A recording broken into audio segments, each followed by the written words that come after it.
Hello students, welcome to the official YouTube channel of career focus academy. कल हमने एक chapter start किया था रिफ्लेक्शन, जो कि क्लास 10th फिजिक्स का फर्स्ट चैप्टर था। फर्स्ट वीडियो में हमने कवर किया था reflection through a plane mirror and image formation through a plane mirror. आज हम कवर करेंगे रिफ्लेक्शन थ्रू स्पेरिकल मिरर्स। अब स्पेरिकल मिरर से होने वाले रिफ्लेक्शन के लिए सबसे पहले हमें कुछ जनरल केसेस ऑफ रे फॉर्मेशन को देखना पड़ेगा। तो कॉनकेव मिरर अगर हमारे पास है, तो इस कॉनकेव मिरर में अगर कोई लाइट रे पैरेलल आती है इस प्रिंसिपल एक्सिस के, ठीक है, ये हमारी प्रिंसिपल एक्सिस है, इस प्रिंसिपल एक्सिस के पैरेलल अगर कोई रे आती है तो रिटर्न में ये फोकस पॉइंट से पास होती है। ठीक, ये आपको समझना पड़ेगा। उसके बाद जस्ट इसका अपोजिट प्रोसेस, रिवर्स प्रोसेस क्या है, अगर कोई रे इंसिडेंट होती है फोकस पॉइंट से, अगर कोई भी रे इंसिडेंट होती है फोकस पॉइंट से, तो जब ये रिफ्लेक्ट होकर वापस जाएगी तो ये क्या होगी, प्रिंसिपल एक्सिस के पैरेलल हो जाएगी। ठीक है, ये दो बातें आपको समझनी होंगी। उसके बाद अगर हम कॉनकेव मिरर में दो और केसेस को देखते हैं, तो इसमें क्या होगा, अगर कोई रे इंसिडेंट होती है सेंटर ऑफ कर्वेचर पॉइंट से, ये जो पॉइंट है सेंटर ऑफ कर्वेचर, अगर इस पॉइंट से कोई रे इंसिडेंट होती है तो इसका जो रिफ्लेक्शन होता है वो सेम डायरेक्शन में होता है। ठीक, सेम डायरेक्शन में वो रे क्या होगी, रिफ्लेक्ट हो जाएगी। उसी तरह अगर कोई भी रे इंसिडेंट होती है पोल पर, तो पोल पर कोई भी रे जब इंसिडेंट होती है तो ये पोल एक प्लेन मिरर की तरह बिहेव करता है, और इसमें जो एंगल ऑफ इंसिडेंस होता है और एंगल ऑफ रिफ्लेक्शन होता है वो आपस में बराबर होता है। ठीक, तो ये कुछ रे डायग्राम्स है जिन्हें आपको समझना होगा ताकि हम image formation through spherical mirrors को समझ सकें। उसी तरह अगर हम कॉन्वेक्स मिरर की बात करें तो इसमें अगर कोई रे पैरेलल आती है प्रिंसिपल एक्सिस के, तो जैसा कि कॉनकेव में हमने देखा था वो फोकस पॉइंट से पास होती है, लेकिन क्योंकि मिरर है तो ये फोकस पॉइंट से अदर साइड पास नहीं हो सकती, तो ये फोकस पॉइंट के अपोजिट डायरेक्शन में क्या होगी, रिफ्लेक्ट बैक हो जाएगी। और इसको जब हम बैकवर्ड एक्सटेंड करेंगे तो हम देख सकते हैं कि ये फोकस पॉइंट से पास हो रही है। ठीक, इसी तरह अगर कोई रे पोल पर इंसिडेंट होती है, तो सिमिलरली जैसा हमने कॉनकेव मिरर की केस में पढ़ा था कि इसमें जो एंगल ऑफ इंसिडेंस होता है वो एंगल ऑफ रिफ्लेक्शन के बराबर होगा, और ये जो पॉइंट है पोल, ये बिहेव करेगा एज अ प्लेन मिरर। उसी तरह अगर कॉन्वेक्स मिरर के केस में कोई भी रे फोकस पॉइंट के तरफ आ रही है, ठीक, किसी रे के आने का जो डायरेक्शन है वो फोकस पॉइंट से होकर जाता है, तो जब ये रिफ्लेक्ट बैक होती है तो क्या होगी, पैरेलल हो जाएगी प्रिंसिपल एक्सिस के। ठीक, इसी तरह लास्ट केस, अगर किसी रे का डायरेक्शन सेंटर ऑफ कर्वेचर की तरफ है, मतलब कोई रे अगर इंसिडेंट आती है किसी कॉन्वेक्स मिरर पर, और इंसिडेंट कैसे आती है, एट सेंटर ऑफ कर्वेचर, तो जब ये रिफ्लेक्ट बैक होगी तो सेम डायरेक्शन में रिफ्लेक्ट हो जाएगी। ठीक है, तो ये कुछ केसेस थे कॉनकेव और कॉन्वेक्स मिरर के, जिनको समझना हमारे लिए इसलिए ज़रूरी था ताकि हम रे डायग्राम्स को समझ सकें। अब हम आगे कंटिन्यू करते हैं। अब हम स्टार्ट करने जा रहे हैं रिफ्लेक्शन थ्रू कॉनकेव मिरर। जो भी अभी हमने रे डायग्राम्स देखे थे उनके बेसिस पर हम टोटल 6 केसेस देखेंगे कॉनकेव मिरर के थ्रू बनने वाली इमेजेस के। तो जो फर्स्ट केस है केस 1, केस 1 में हम ऑब्जेक्ट को प्लेस करेंगे इन्फिनिटी पर। Object is at infinity. अब अगर ऑब्जेक्ट इन्फिनिटी पर होगा तो उसके द्वारा बनने वाली इमेज कैसी होगी, उसका साइज़ क्या होगा, उसका नेचर कैसा होगा, इसको हम देखते हैं। तो सबसे पहले हम एक कॉनकेव मिरर बनाएंगे। कॉनकेव मिरर पॉलिश्ड होता है आउटवर्ड्स। अब इसके एक पॉइंट को हमने नाम दे दिया पोल, और इस पोल से पास होने वाली लाइन को हम कहते हैं प्रिंसिपल एक्सिस। अब जिस स्फीयर का ये पार्ट है उसके सेंटर को हम पॉइंट को नाम देते हैं सेंटर ऑफ कर्वेचर, और पोल और सेंटर ऑफ कर्वेचर के मिड पॉइंट को कहा जाता है फोकस। तो अगर कोई ऑब्जेक्ट इन्फिनिटी पर है, ऑब्जेक्ट कहाँ पर है, इन्फिनिटी पर है, तो उससे आने वाली रेज कई डायरेक्शंस में आएंगी। पैरेलल भी हो सकती हैं, वो टुवर्ड्स पोल टुवर्ड्स फोकस भी आ सकती हैं। लेकिन अगर इन्फिनिटी पर ऑब्जेक्ट है और वहाँ से पैरेलल के अलावा आने वाली कोई रे होगी तो वो मिरर तक पहुँच ही नहीं पाएगी, उसका रीच इस मिरर के बाहर चला जाएगा, इस अपर्चर को पार कर जाएगा। तो हम उन्हीं रेज को कंसिडर करेंगे जो कि पैरेलल आ रही होंगी। तो अगर एक रे पैरेलल आती है कॉनकेव मिरर में, तो आपने अभी पढ़ा था कि वो रिटर्न कैसे होती है, फोकस पॉइंट से होती है। वो रिटर्न कैसे होगी, फोकस पॉइंट से। उसी तरह एक पॉइंट से या एक रे डायग्राम से, मतलब सिर्फ किसी एक लाइट रे से इमेज नहीं बन सकती, तो एटलीस्ट हमें 2 या उससे ज़्यादा रेज चाहिए होती हैं। तो हम एक और रे को लेकर आते हैं पैरेलल। अब ये रे भी पैरेलल है तो रिटर्न में ये भी फोकस पॉइंट से पास होगी। दोनों रिटर्निंग रेज एक पॉइंट जिसका नाम हमने फोकस रखा था, इस पॉइंट से पास हो रही हैं। तो यही वो पॉइंट होगा जहाँ पर इमेज फॉर्म होगी। इसी पॉइंट पर क्या होगा, इमेज फॉर्म होगी। अब कैरेक्टरिस्टिक्स ऑफ इमेज की बात करें तो सबसे पहला पॉइंट जो पूछा जाता है वो होता है कि इस इमेज का पोजीशन क्या है। ठीक है, पोजीशन ऑफ इमेज। तो इमेज का पोजीशन क्या है, image is at focus point, image at focus. Second information जो हमें इस रे डायग्राम से मिलती है वो क्या है, nature of image. Nature of image. तो जो नेचर ऑफ इमेज है वो कैसा है, real and inverted. Real and inverted. और जो थर्ड पॉइंट है वो होता है size of image. Size of image. तो इमेज का साइज हमें क्लियरली दिखाई दे रहा है कि इमेज का साइज कैसा है, पॉइंट साइज है, यानी कि हाईली डिमिनिश्ड साइज है। डिमिनिश्ड का मतलब क्या होता है,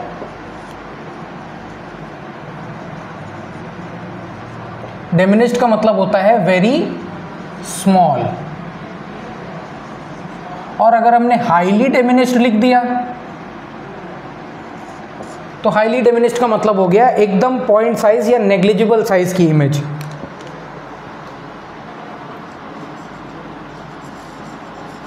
हाईली डिमिनिश्ड। तो ये केस 1 है। केस 2। अब केस 2 में हम ऑब्जेक्ट को कहाँ रखेंगे, beyond centre of curvature. Object is beyond centre of curvature. तो सेंटर ऑफ कर्वेचर के पहले अगर हम ऑब्जेक्ट को रखते हैं तो उससे बनने वाली इमेज कैसी होगी उसको देखते हैं। तो ये अगेन हमने एक रे डायग्राम बनाया। ये हो गया प्रिंसिपल एक्सिस, ये हो गया सेंटर ऑफ कर्वेचर, ये है फोकस, और इस पॉइंट को हम क्या कहते हैं, पोल कहते हैं। तो अब की बार ऑब्जेक्ट को हमने कहाँ रखा है, बियॉन्ड सेंटर ऑफ कर्वेचर। यानी कि अगर उस ऑब्जेक्ट को हम एक पेंसिल को लेते हैं तो ये हो गया वो ऑब्जेक्ट। ठीक है, अब इस ऑब्जेक्ट से एटलीस्ट हमें 2 रेज चाहिए होंगी, तो हमने एक रे को लिया है पैरेलल। तो ये पैरेलल रे रिटर्न कैसे होगी, फोकस पॉइंट से।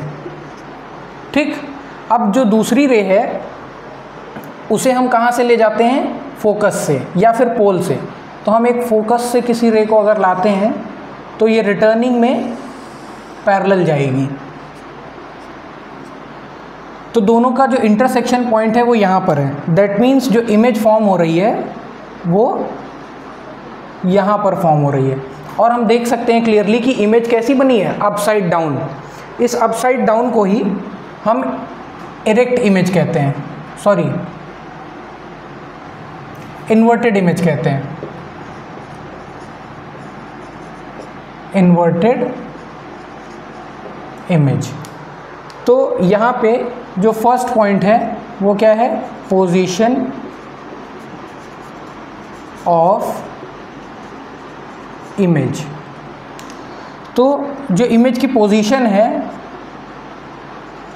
वो कहाँ दिखाई दे रही है, between centre of curvature and focus point, between centre of curvature and focus. Point number 2, nature of image, nature of image. तो इमेज का नेचर कैसा है, real and inverted. And third point, position, nature and size of image.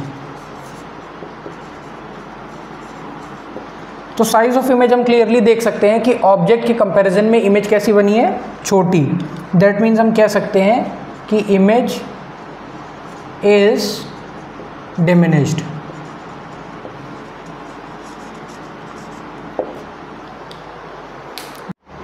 Case 3,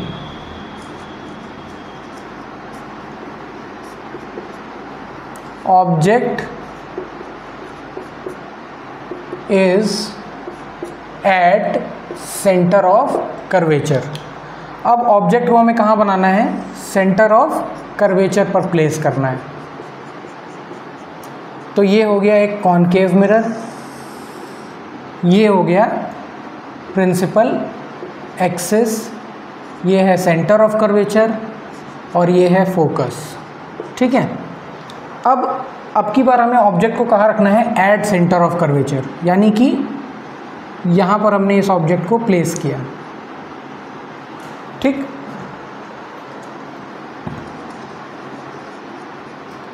तो इस object को place करने पर अगर हम इसका रे डायग्राम बनाते हैं तो एक रे को हम लाए हैं पैरेलल, और पैरेलल रे फोकस पॉइंट से रिटर्न हो जाएगी, और जो सेकेंड रे है उसको हम लेकर आएंगे फोकस पॉइंट से, और फोकस पॉइंट से रिटर्न होने वाली जो रे है वो पैरेलल टू प्रिंसिपल एक्सिस जाती है। दैट मीन्स जो इमेज बन रही है वो कहाँ बन रही है, एट सेंटर ऑफ कर्वेचर, यानी कि सेम पॉइंट पर बन रही है, और इस इमेज का जो साइज़ है वो भी ऑब्जेक्ट के साइज़ के बराबर है। Point number 1 position, point number 2 nature, and point number 3 size.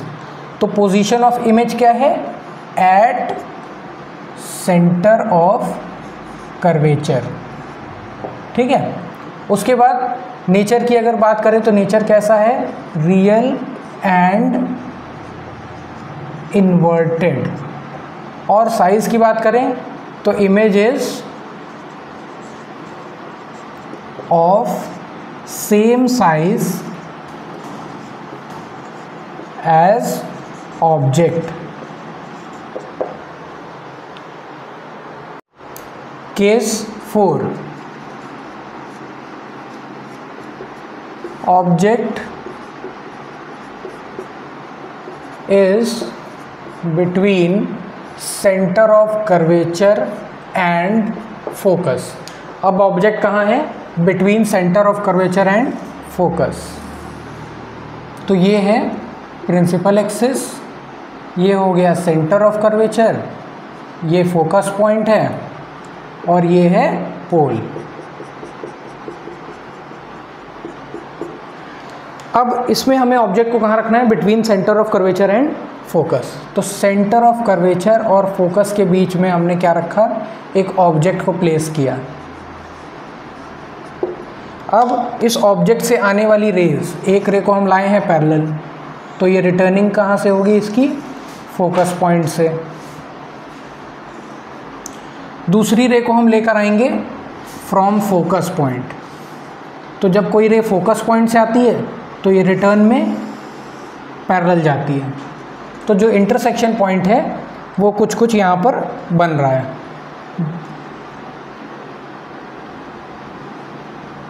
मतलब देख सकते हैं कि C के पीछे बन रहा है, that means beyond C image बनेगी। ठीक है, तो इसके लिए अगर हम वही 3 पॉइंट्स लिखते हैं, position, nature and size of image. तो पोजीशन क्या होगा? Beyond centre of curvature image. Nature कैसा है? Real and inverted. और साइज ऑफ इमेज कैसा है?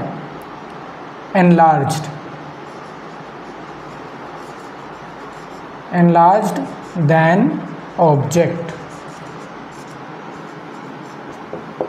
ठीक है। केस 5,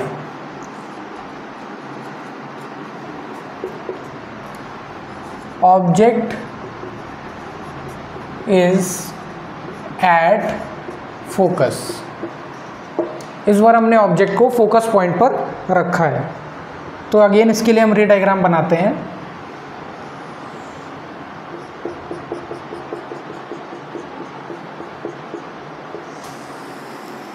ये हो गया प्रिंसिपल एक्सिस,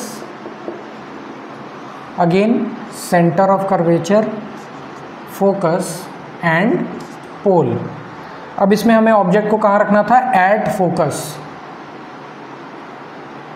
तो यहाँ पर हमने ऑब्जेक्ट को प्लेस किया है।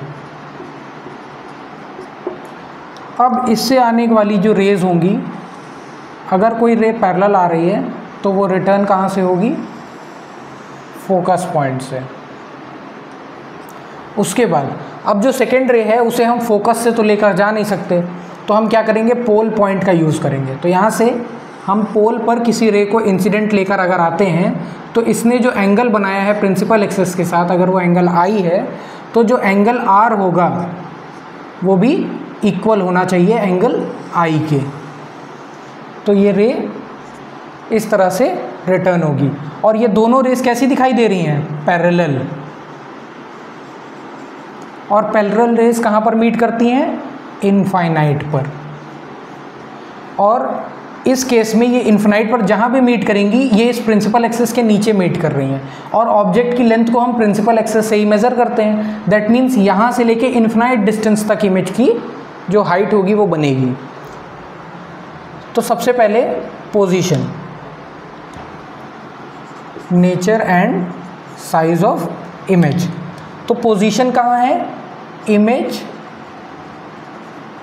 Is eight infinite. इमेज कहाँ बनेगी? इनफाइनाइट पे बनेगी। उसके बाद नेचर कैसा होगा इमेज का? Real and inverted. और साइज की अगर हम बात करें तो साइज कैसा है? Highly enlarged. Highly enlarged image।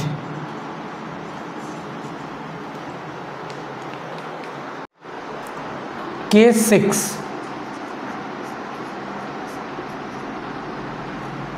Concave mirror के केसेस में ये लास्ट केस है। Object is between focus and pole. Focus और पोल पॉइंट के बीच में अगर ऑब्जेक्ट को प्लेस किया जाएगा तो उसकी इमेज कहाँ पर बनेगी? तो अगेन इसके लिए हम रे डायग्राम बनाते हैं। ये हो गया एक concave mirror, principal axis, centre of curvature, focus and पोल।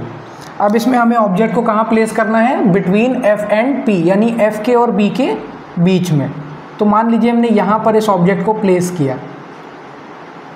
ठीक है, तो इस ऑब्जेक्ट से जो रेज होंगी वो कैसे होंगी? एक रे हमने पैरेलल बनाई, तो ये पैरेलल रे फोकस पॉइंट से रिटर्न हो गई। उसके बाद जो सेकेंड रे है उसको हम कहाँ से बनाएंगे? पोल से। तो जब इस रे को हमने पोल से बनाया तो अगर ये एंगल आई है तो सेम एंगल आर से इसे रिफ्लेक्ट बैक होना पड़ेगा। दैट मीन्स ये रे इस डायरेक्शन में रिफ्लेक्ट होगी। यहाँ हम क्लियरली देख सकते हैं कि ये दो रेज अलग अलग डायरेक्शंस में जा रही हैं और ये जितना आगे बढ़ेंगी इनके बीच का गैप बढ़ता जाएगा। दैट मीन्स ये रेज मिरर के लेफ्ट साइड में कभी भी मिलने वाली नहीं है। तो इनको हम क्या करेंगे, बैकवर्ड डायरेक्शन में एक्सटेंड करेंगे।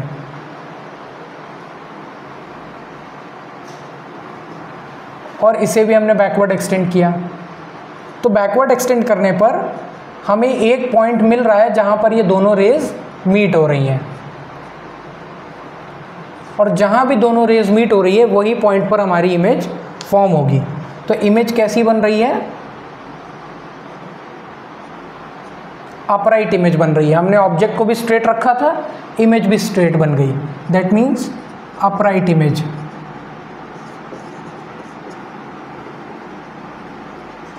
और अपराइट को हम क्या कहते हैं, इरेक्ट कहते हैं। तो सबसे पहले अगर हम बात करें पोजीशन ऑफ इमेज की, तो पोजीशन ऑफ इमेज कहाँ है, बियॉन्ड द मिरर, यानी मिरर के अदर साइड है, बियॉन्ड द मिरर। उसके बाद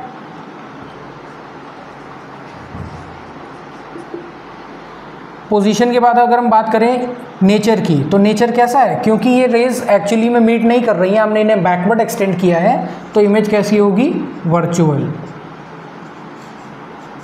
वर्चुअल एंड इरेक्ट। इरेक्ट का मीनिंग अभी बताया था, अपराइट इमेज है इसलिए। और उसके बाद अगर साइज़ की बात करें तो इमेज के कंपैरिजन में, सॉरी ऑब्जेक्ट के कंपैरिजन में इमेज का साइज़ कैसा है, एनलार्ज्ड है, highly enlarged image, highly enlarged image. तो टोटल मिलाकर यही 6 केसेस थे कॉनकेव मिरर के। अब हम बात करते हैं कॉन्वेक्स मिरर की। Case 1,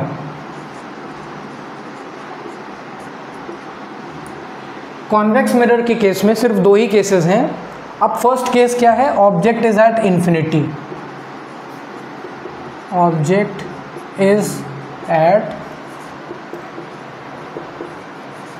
infinity. इसके लिए हम रे डायग्राम बनाते हैं। तो कॉन्वेक्स मिरर कैसा होता है, जिसमें पॉलिश अंदर साइड होती है,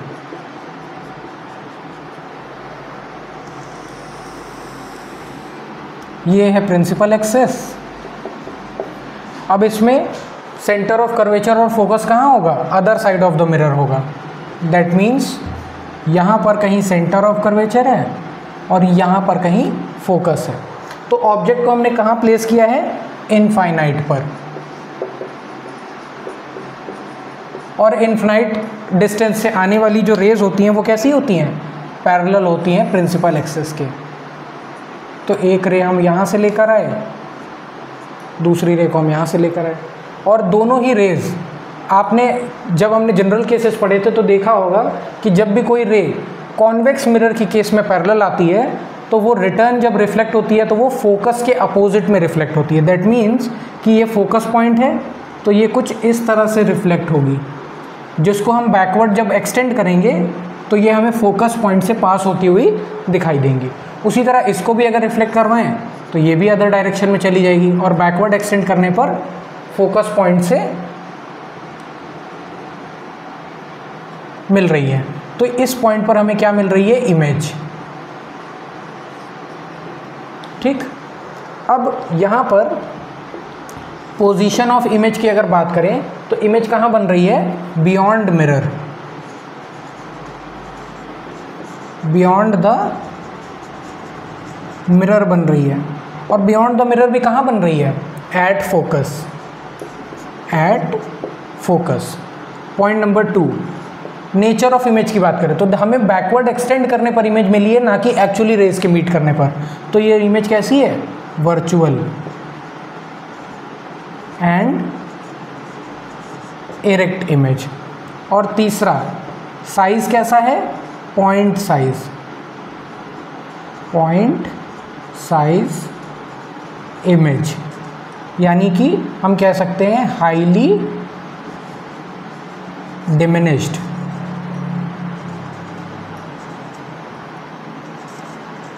हाईली डिमिनिश्ड इमेज।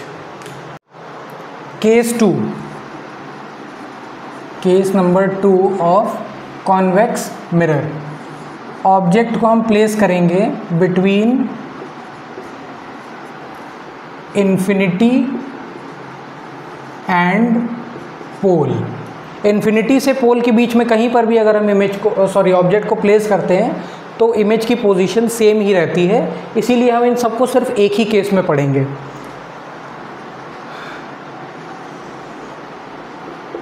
तो ये हो गया एक कॉन्वेक्स मिरर।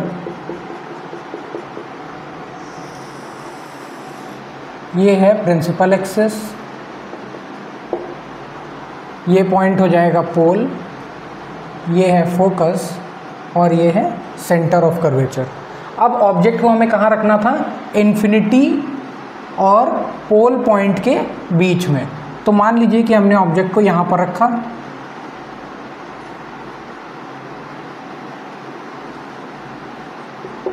ठीक है। तो अगर कोई रे पैरेलल आती है तो पैरेलल आने वाली रे फोकस के अपोजिट डायरेक्शन में रिफ्लेक्ट हो जाएगी।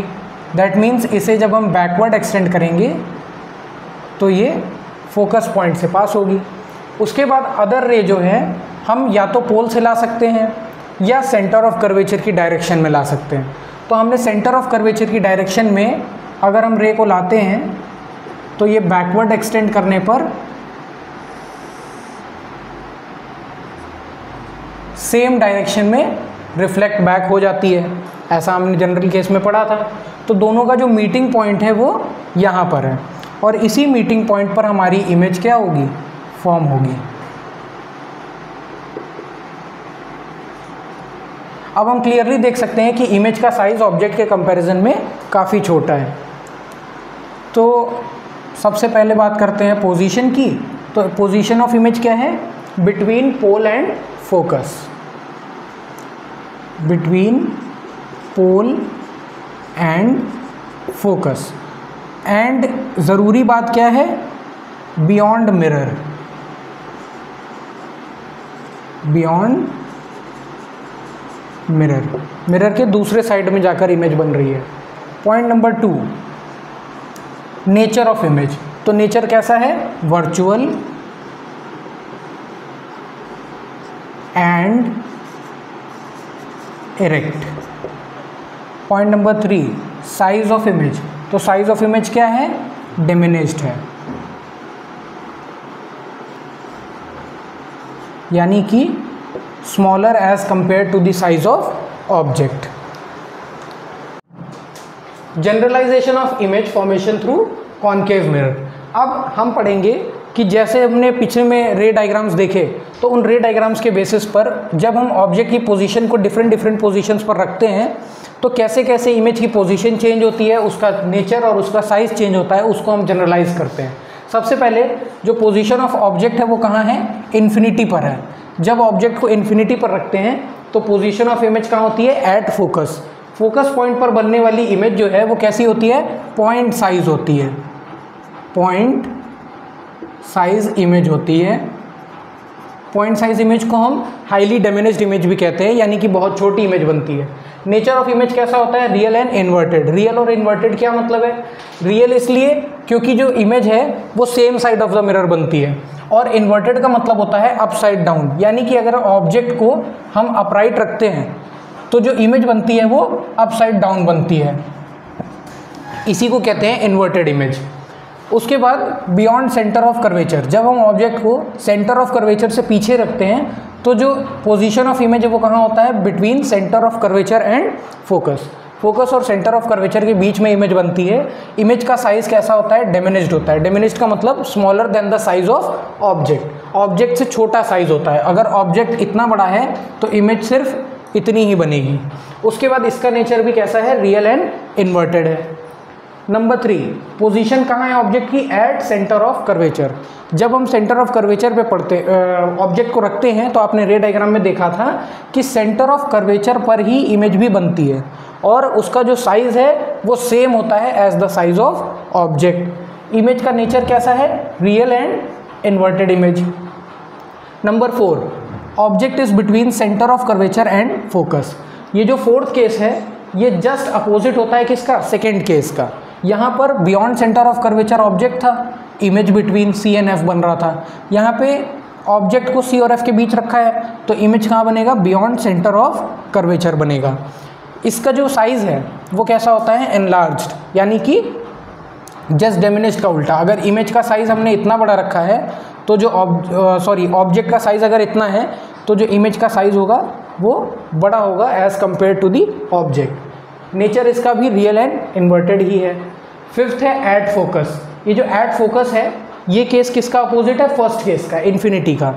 जब इन्फिनिटी पर ऑब्जेक्ट था तो पोजीशन ऑफ इमेज फोकस थी। जब हमने ऑब्जेक्ट को फोकस पर रखा है तो इमेज कहाँ बन रही है, इन्फिनिटी पर बन रही है। इमेज का साइज़ कैसा है, हाईली एनलार्ज्ड है, बहुत ही ज़्यादा बड़ी इमेज बनती है। इसका नेचर भी रियल और इन्वर्टेड होता है। और जो लास्ट केस है, केस नंबर 6, ये एकलौता केस होता है वर्चुअल इमेज का in the case of concave mirror. यहाँ पे जो पोजीशन ऑफ ऑब्जेक्ट है वो कहाँ होता है, बिटवीन एफ एंड पी, यानी कि फोकस और पोल के बीच में जब हम ऑब्जेक्ट को रखते हैं तो जो इमेज बनती है वो बियॉन्ड मिरर बनती है, यानी कि मिरर के अदर साइड बनती है। ठीक है, मिरर के अदर साइड बनने की वजह से जो नेचर ऑफ इमेज है वो कैसा हो जाता है, वर्चुअल हो जाता है और साथ ही साथ इरेक्ट हो जाता है। इरेक्ट का मतलब होता है अपराइट इमेज। अगर ऑब्जेक्ट को हमने अपराइट रखा है और इमेज भी अपराइट ही बन रही है तो इसे हम क्या कहते हैं, इरेक्ट इमेज कहते हैं। और जो साइज ऑफ इमेज है वो कैसा होता है, enlarged. Generalization of image formation through convex mirror. अभी हमने देखा कि कॉनकेव मिरर में कैसे कैसे 6 केसेस थे हमने, जहाँ पर पोजीशन ऑफ ऑब्जेक्ट को चेंज करने पर हमें पोजीशन ऑफ इमेज भी डिफरेंट मिल रही थी। उसी तरह कॉन्वेक्स मिरर के लिए हम 2 जनरल केसेस को पढ़ते हैं। पहला है ऑब्जेक्ट इज एट इन्फिनिटी। जब ऑब्जेक्ट को इन्फिनिटी पर रखा जाता है तो इमेज कहाँ बनती है, फोकस पे बनती है। सेम ये जो फर्स्ट केस है ये कॉनकेव मिरर में भी था, लेकिन दोनों में फ़र्क इतना है कि यहाँ पर जो मिरर है, कॉनकेव के केस में इमेज की और ऑब्जेक्ट की दोनों की position left of the mirror में थी, लेकिन कॉन्वेक्स के केस में क्या है कि ऑब्जेक्ट को तो हमने लेफ्ट में रखा है लेकिन इमेज कहाँ बन रही है, राइट साइड में, यानी कि मिरर के अदर साइड बन रही है। और मिरर के अदर साइड इमेज बनने की वजह से इमेज का जो नेचर है वो कैसा है, वर्चुअल है। वर्चुअल के बाद और कैसा है, इरेक्ट है। जो साइज ऑफ इमेज है वो कैसा है, हाईली डिमिनिश्ड है। हाईली डिमिनिश्ड का मतलब होता है point size image, point size image. और second case between infinity and pole. Infinity से लेकर पोल के बीच में, जैसे ये कॉन्वेक्स मिरर है, अब इसमें ये पॉइंट पोल कहलाता है। तो इन्फिनिटी से लेके पोल के बीच में कहीं पर भी हम ऑब्जेक्ट को रखते हैं तो जो इमेज बनेगी वो बिटवीन बनेगी सेंटर ऑफ फोकस एंड पोल। इसीलिए जो साइज़ ऑफ इमेज है वो क्या लिखा है, डिमिनिश्ड। जैसा इस फिगर में भी हम देख सकते हैं कि ऑब्जेक्ट का साइज़ बड़ा है और इमेज का छोटा है, तो इसी को कहते हैं स्मॉलर देन ऑब्जेक्ट या डिमिनिश्ड इमेज। और नेचर कैसा होता है, वर्चुअल एंड इरेक्ट इमेज होती है। That's uses of spherical mirrors. अब हम दोनों ही मिरर्स के, कॉनकेव और कॉन्वेक्स मिरर के कुछ यूजेस को समझते हैं कि ये मिरर्स आखिर यूज़ कहाँ होते हैं। तो नंबर 1, अगर कॉनकेव मिरर की बात करें तो कॉनकेव मिरर को हम सबसे पहले यूज़ करते हैं हीट जनरेट करने के लिए, क्योंकि कॉनकेव मिरर्स क्या करते हैं, एक फोकस पॉइंट पर लाकर सारी रेस को मिलाते हैं जिससे कि हीट ज़्यादा जनरेट होती है, इसीलिए हीट जनरेशन के लिए इसे यूज़ किया जाता है। Heat generation in solar cookers. Solar cookers में हम हीट जनरेट करने के लिए कॉनकेव मिरर्स को यूज़ करते हैं। उसके बाद नंबर 2 है, कॉनकेव मिरर्स को हम और कहाँ यूज़ करते हैं, as a dentist mirror use करते हैं। डेंटिस्ट मिरर्स, डेंटिस्ट जो है वो इस मिरर को यूज़ करते हैं ताकि वो माउथ के इंटरनल सिस्टम की लार्ज इमेजेस को देख सकें। ठीक है, उसके बाद अगर हम देखें तो हम इन्हें सर्च लाइट्स में भी यूज़ करते हैं। जो पावरफुल सर्च लाइट्स होती हैं जिन्हें पुलिस या मिलिट्री यूज़ करती है, उन सर्च लाइट्स में उन सर्च लाइट्स में भी हम कॉनकेव मिरर्स को यूज़ करते हैं, ठीक है। और सर्च लाइट के अलावा अगर हम बात करें तो हम इसे यूज़ करते हैं एज अ शेविंग मिरर,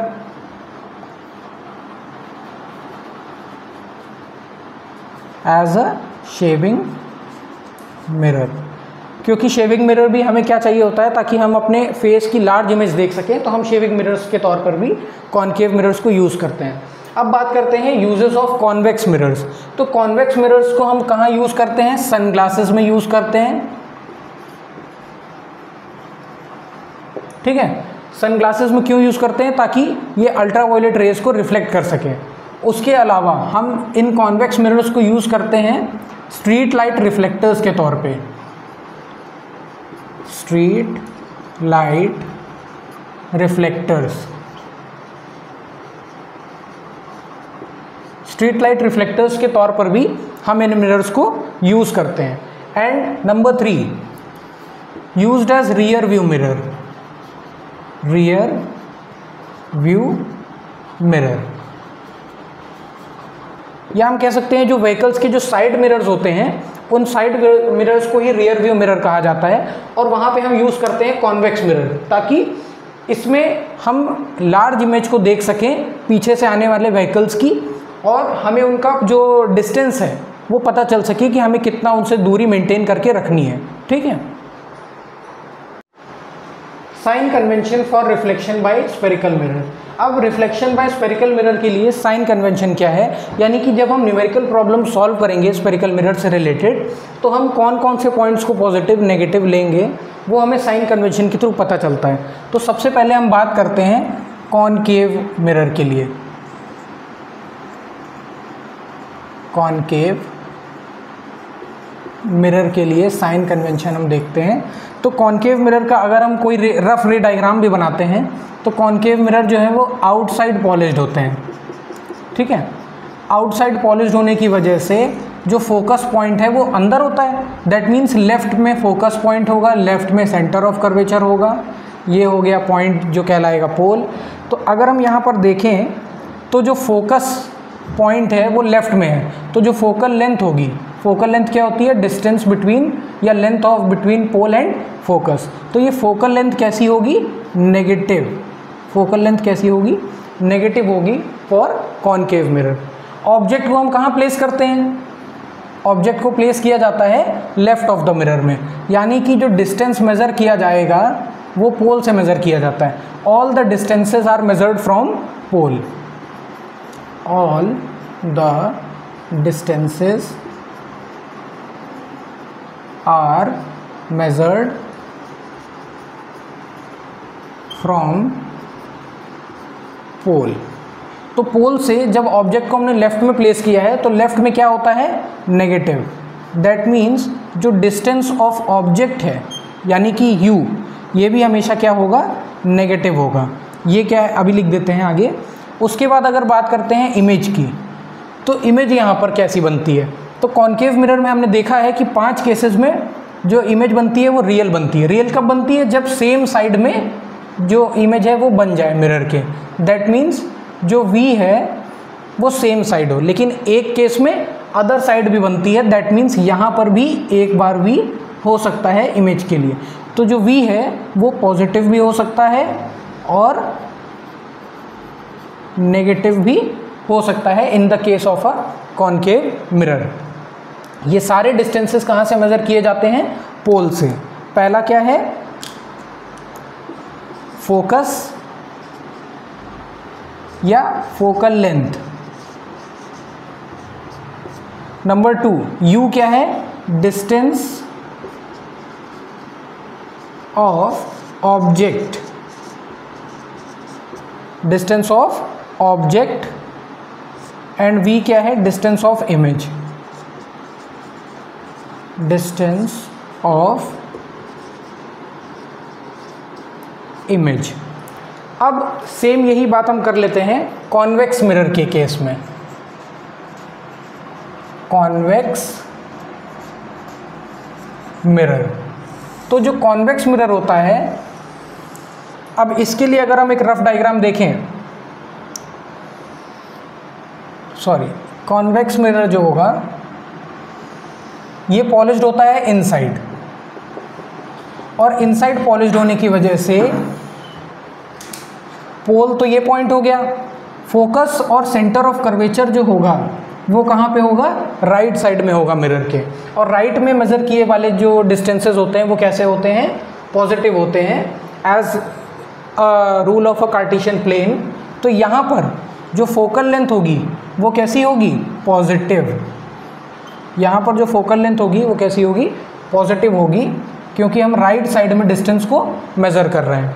उसी तरह सेंटर ऑफ कर्वेचर और पोल के बीच का जो डिस्टेंस होता है इसे क्या कहते हैं, रेडियस ऑफ कर्वेचर। तो जो रेडियस ऑफ कर्वेचर होगा वो भी कैसा होगा, पॉजिटिव होगा। यहाँ पर हम रेडियस ऑफ कर्वेचर की बात करना भूल गए थे, तो यहाँ पर भी रेडियस ऑफ कर्वेचर लेफ्ट में है, that means radius of curvature कैसा होगा, नेगेटिव होगा। उसके बाद बात करते हैं डिस्टेंस ऑफ ऑब्जेक्ट की। तो ऑब्जेक्ट तो अभी भी लेफ्ट में ही प्लेस किया जा रहा है, और लेफ्ट में प्लेस करने की वजह से जो डिस्टेंस ऑफ ऑब्जेक्ट है वो कैसा मेज़र किया जाएगा, नेगेटिव मेज़र किया जाएगा in the case of convex mirror. और v है डिस्टेंस ऑफ इमेज। तो डिस्टेंस ऑफ इमेज, इमेज कहाँ बनती है हमेशा कॉन्वेक्स मिरर के केस में, right side of the mirror. तो राइट साइड में होने की वजह से v कैसा आएगा, पॉजिटिव आएगा। ये चीज़ें हमें ध्यान रखनी होती हैं जब हम किसी न्यूमेरिकल प्रॉब्लम को सॉल्व करते हैं। Mirror formula and magnification. अब हम देखते हैं कि distance of image, distance of object और फोकस के बीच में क्या रिलेशन है, जिसके थ्रू हम किसी भी तरह की न्यूमेरिकल प्रॉब्लम जो कि मिरर फॉर्मूला से रिलेटेड हो या मिरर से रिलेटेड हो उसे हम सॉल्व कर सकते हैं। तो सबसे पहले देखते हैं कि रिलेशन क्या है। रिलेशन है 1/f is equal to 1/v plus 1/u। यहाँ पर जो f है, यहाँ पर ये जो वैल्यू है f, ये f किसे डिनोट करता है, फोकल लेंथ को डिनोट करता है। f किसको डिनोट करता है, फोकल लेंथ को डिनोट करता है। और v एंड u, तो v क्या है, डिस्टेंस ऑफ इमेज। इमेज के डिस्टेंस को v से और ऑब्जेक्ट के डिस्टेंस को u से डिनोट किया जाता है।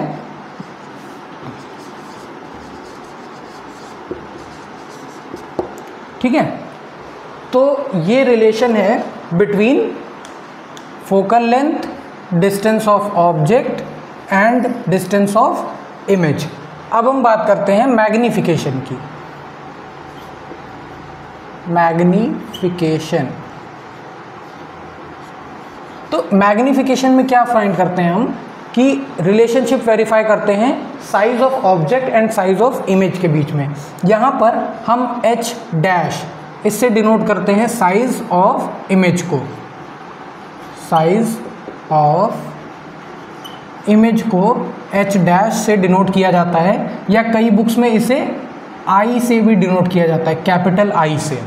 और यहाँ पे जो h है, ये h क्या है, साइज ऑफ ऑब्जेक्ट। इसे कई बार कैपिटल O से भी डिनोट किया जाता है। मैग्नीफिकेशन का डिनोशन किया जाता है स्मॉल m से, और जो स्मॉल m की वैल्यू है ये दो केसेस पर डिपेंड करती है। पहला तो है h डैश अपॉन h, यानी कि ratio of size of image to the size of object. ये पहला फॉर्मूला है मैग्नीफिकेशन के लिए। मैग्नीफिकेशन की कोई भी यूनिट नहीं होगी, नो यूनिट। कोई भी यूनिट क्यों नहीं होगी, क्योंकि ये दो सेम क्वांटिटीज़ का रेशियो है और रेशियोज़ की यूनिट नहीं होती है, तो ये बात को आप ध्यान रखिएगा। दूसरा है m is equal to -v upon u। -v upon u में क्या है, डिस्टेंस। ये v क्या डिनोट करता है, डिस्टेंस ऑफ इमेज, और u डिनोट करता है डिस्टेंस ऑफ ऑब्जेक्ट। तो ये दो रिलेशंस हैं किसके लिए, मैग्नीफिकेशन के लिए। यहाँ पर हमें एक चीज़ और ध्यान रखनी है कि h डैश और h कब पॉजिटिव और कब नेगेटिव होगा। तो जैसे कि हम कार्टेशियन सिस्टम में पढ़ते हैं मैथ्स में कि यहाँ पर एक x एक्सेस होता है पॉजिटिव और एक x एक्सेस होता है नेगेटिव। एक होता है पॉजिटिव y एंड एक होता है नेगेटिव y। तो जब भी किसी ऑब्जेक्ट को इस x एक्सिस के अबव प्लेस किया जाएगा तो h जो होगा वो कैसा हो जाएगा, h विल बी पॉजिटिव। लेकिन जिस भी केस में h नीचे होगा नेगेटिव वाई एक्सिस में, तो यहाँ पर h की जो वैल्यू होगी वो नेगेटिव होगी। उसी तरह अगर हम बात करें साइज ऑफ इमेज की, तो सेम वही बात है, अबव एक्स एक्सिस जो h डैश होगा ये पॉजिटिव होगा और बिलो एक्स एक्सिस जो h डैश है वो नेगेटिव होगा। ये साइन कन्वेंशन के थ्रू हम समझते हैं। That's it.